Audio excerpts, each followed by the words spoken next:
Ang kwartong tinutuluyan namin ay may dalawang magkahiwalay na kama. Luma ngunit matibay ang mga ito, mga kahoy na tila yari pa sa mamahaling nara. Ibinigay ito ng may-ari ng gusali at kahit halatang dekada na ang tanda, nanatili pa rin itong buo at solid. Para mas komportable, bumili kami ng makakapal na foam na inilagay namin sa ibabaw. Sa umpisa, normal ang lahat, tahimik, walang kakaiba, hanggang sa dumating ang isang gabi. Dahil sa trabaho namin, madalas kaming nasa mga komunidad at gabi lang nakakauwi. Minsan pa nga ay ilang araw kaming hindi nakababalik sa kwarto.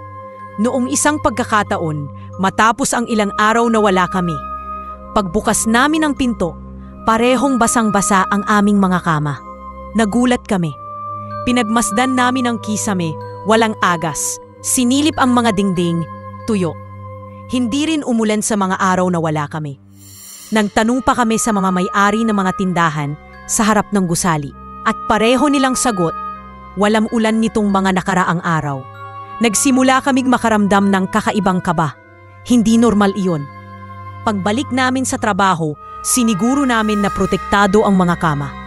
Nilagyan namin ng plastic cover, isinara ng doble ang pinto, at pinatay pang linya ng tubig bago umalis.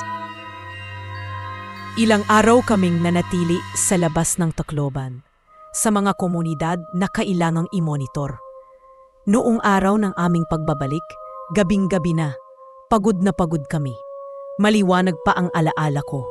Mainit ang mga araw na iyon at ang paglubog ng araw sa pagitan ng Kaibaan at Barayong ay kulay kahel na parang apoy.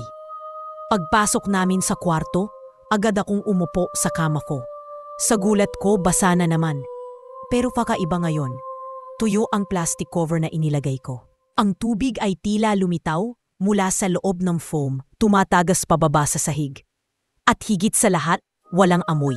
Parang malinis na tubig. Ang kama ng kasama ko, tuyo. Tahimik kaming dalawa. Alam kong pareho kaming nagtataka, pero pinili kong hindi na lang magsalita. Pagod na ako at gusto ko lang magpahinga. Ngunit sa loob-loob ko, alam kong may mali. May hindi nakikita, pero naroon. Maya-maya bago kami muling lumabas para magtrabaho, nagsimula na rin siyang magtanong sa mga tindahan sa ibaba tungkol sa gusaling tinutuluyan namin. At doon nagsimulang lumitaw ang mga kwento. Mga kwentong magpapaliwanag kung bakit tila laging basa ang kama sa silid na yon.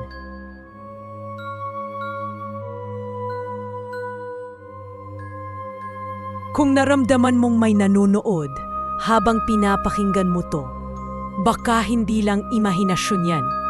Comment below, mga kabituin. I-share ang inyong kwento. Baka kayo na ang susunod na ma-feature dito sa akin YouTube channel. Huwag kalimutan mag-like at subscribe at pindutin ang notification bell para sa mga susunod pang kwentong base sa totoong pangyayari. Maraming salamat.